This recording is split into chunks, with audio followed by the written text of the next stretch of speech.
Hey there, it's MI Tesla Guy, all things Tesla from an everyday guy in Michigan. If you're new here, please consider hitting the subscribe button down below so that you make sure to see all our future videos.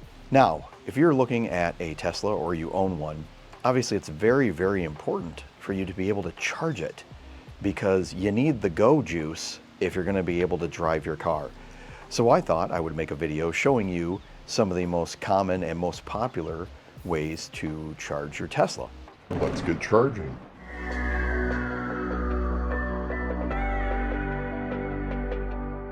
Now, I just want to start by saying I am not going to cover every single possible charging option that you have when you want to charge your Tesla, but I am going to cover what I consider to be the most common and the most popular ways to charge your Tesla. All right, so you may be wondering why we are standing in my illustrious garage. You know, there's a lot of people who have super nice garages that they put their cars in. Mine's not one of those. Anyway, the reason we are starting my garage is I thought I would start by talking about what is my most common method of charging, and that is charging at home. There are several options for charging at home. The one that comes with your Tesla is a travel charger. You can take a look at that here and kind of see what it looks like. And what you can do with this travel charger is there are several adapters that pop out of the top of the travel charger. You can see the one that is in it right now is the standard 110 outlet that you would plug anything into at your house, and that's what comes with it. That is not gonna get you much charge, maybe 4 to 5 miles an hour. At least that's been my experience. What I have, let's walk over there and I'll show you, is I had a NEMA 1450 outlet installed, and that is a 50 amp. Actually, they ran me a 60 amp circuit into my box there because the person who installed it is a friend of mine and they know me well enough to know probably another Tesla at some point in the future. That's actually what he said. So as you can see, here's my travel charger with the 50 amp. That's what the 50 amp adapter looks like, and just kind of plugs right in there. Okay, and then just goes in like that. And that's kind of my setup. There is the travel charger, comes up to this thing. It's a top fit organizer. I will make sure to put a link for that in the description below in case you're interested in getting something like that. It's got this little thing up in there, and you can see on here, we've got that little, I just put it up there and then it goes. Now, because I went that route, I actually have 2 travel chargers. One that I keep there, that one stays there all the time. And then I have another one that I keep in my frunk. So let's go take a look at that one. And there it is. And then typically in there, you will actually see what is called a J1772 adapter. You will see that later on in the video when I talk about another method of charging. I don't keep that in the bag here. I actually keep it in my center console in my car, just super convenient that way. So with my NEMA 1450 outlet there in the garage and that travel charger permanently plugged in, basically every day when I get home from work, I just walk over, pull it off there, unloop it, and normally I'm parked in the garage. Press the little button, get that sucker open, and plug it in. And you can set it up for scheduled departure, which is what I do. Have it set to go to 80% by the time I typically leave in the morning, and it's ready to go in the morning. Then when I get ready to go in the morning, pull it out, hook it up there, and then just get the cord and kind of get it out of the way. Now, I mentioned how there are other options at your house as well. Probably the most well-known would be a Tesla wall charger. As you can see, this is kind of what they look like. You probably recognize it now that you see it. And that will get you more charge than I do on my NEMA 1450, but not by much. I can get a good solid 33, 34 miles per hour. And I believe with the wall charger, you get closer to 40. Because I'm charging overnight, it really doesn't matter to me all that much.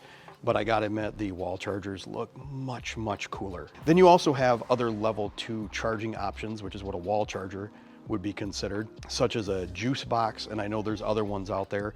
So there you go, charging at home, pretty simple. That is one of the biggest convenience factors, I think, of an electric car, is the fact that every day I in effect have a full tank of gas. I don't have to worry about last minute having to stop by a gas station on the way to work. I'm just ready to go. So with that, let's take a look at some of the options you can come across on a road trip. All right, so supercharging is probably the type of charging that most people are familiar with when they hear about Tesla. There is nothing super about it as far as like superpowers or superheroes go, but it is very high speed, fast charging. There are several different kinds. There's a Gen 2, which is 150 kilowatts, and they are paired stalls. So if you look back here, there's a 1A and then there's a 1B. Those share the 150 kilowatts. So if you get two people charging on number 1, A and B, you're going to end up having a slower charge. However, we are charging on 1. Somebody actually just pulled in and they are over at 2, so they must know that trick.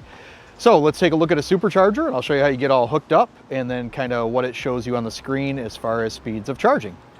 All right, so there's a supercharger, gives you an idea, and we're going to plug it into that right there.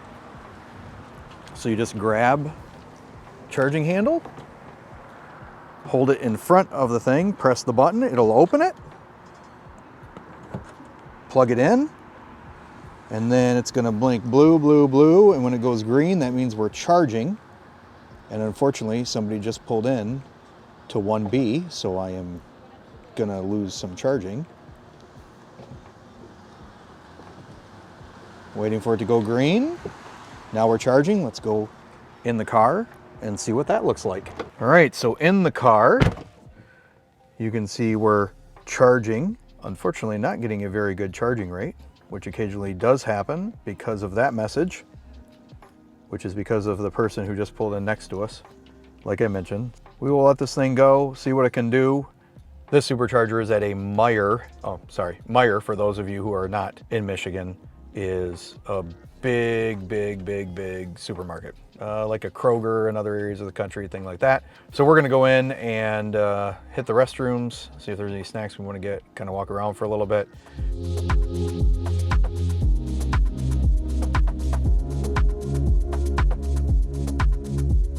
All right, you can see there that it shows we got enough charge to continue the trip, and we actually went a little bit more. And now we'll hop out and show you how to unplug so you can continue on with your trip. All right, so basically, as you would imagine, you just do it in reverse. Come out, press the button, wait till you get the white arrow, the white Tesla emblem, pull it out, bring it back up here, put it in there. Your charging port door will close, and then you hop back in your car and get on your way. So we'll see you at the next charging option. Okay, we continue on our road trip to get some of this footage, and we are staying at a Spring Hill Suites down in Columbus, Ohio, which is where we're visiting family. And one of the reasons we picked this hotel in particular, you probably can already see behind me. You've got one there and one over there, and that is they have free chargers. They actually have 4 of them. I'll show you these 2 first, and then I'll show you the other 2. These are what a lot of times are referred to as Tesla wall chargers. They qualify as what I believe, again, is most commonly called a level 2 charger. So not super slow, not a supercharger.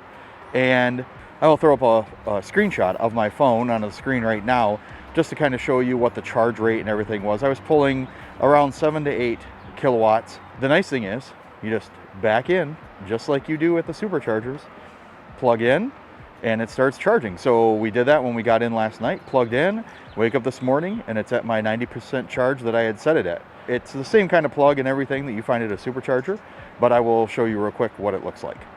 Well, I shouldn't say just like the one of the supercharger, but pretty close. And it's got a nice long cord, which I love.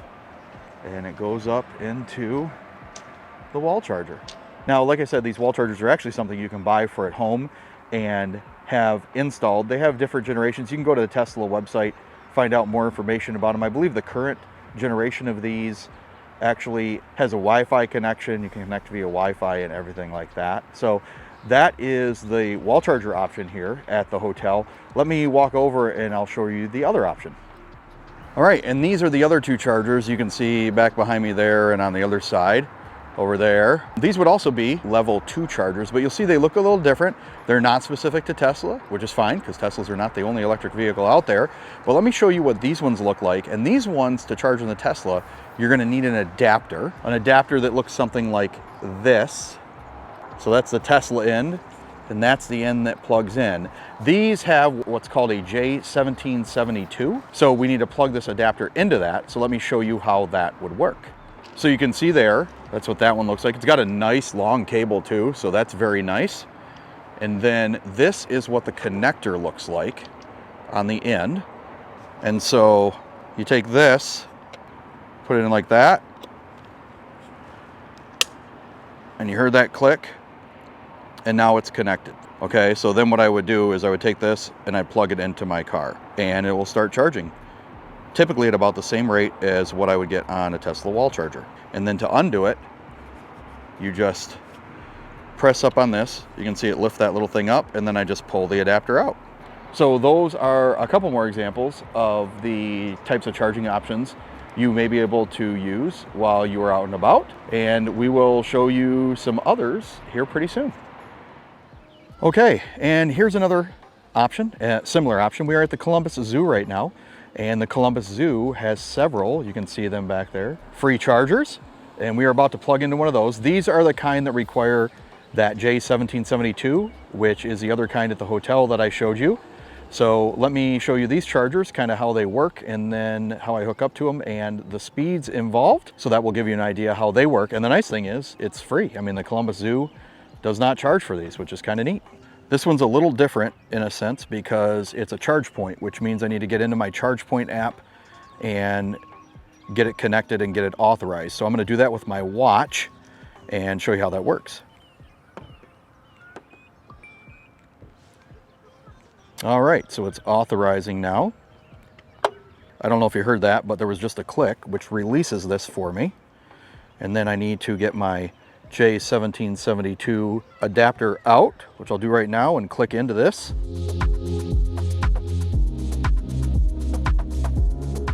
All right, so adapter is all clicked in, and now if I just tap the door, it'll open for me because I don't have that fancy clicker on the end.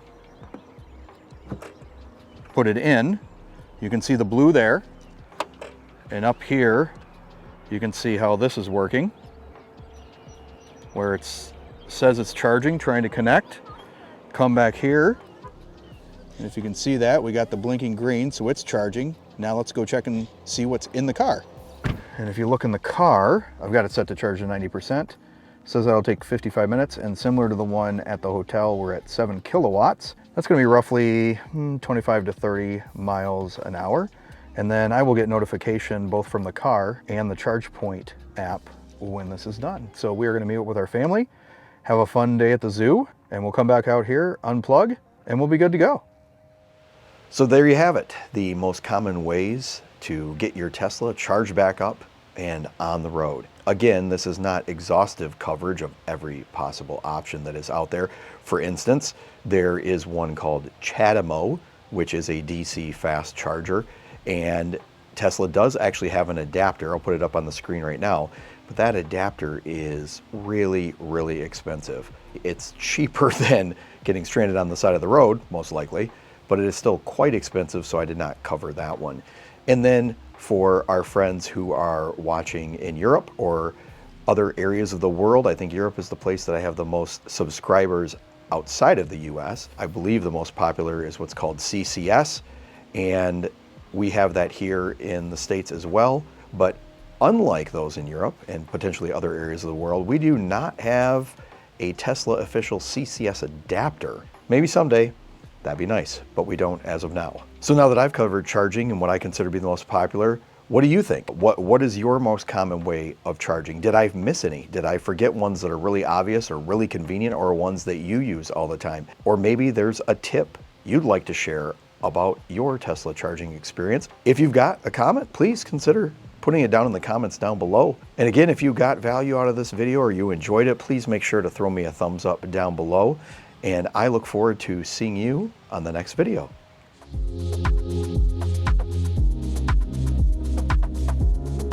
So with my NEMA 1450, So with my NEMA 14, oh my gosh, like all the neighbors are coming home right now. Everybody driving up and down the street. So with my NEMA 14,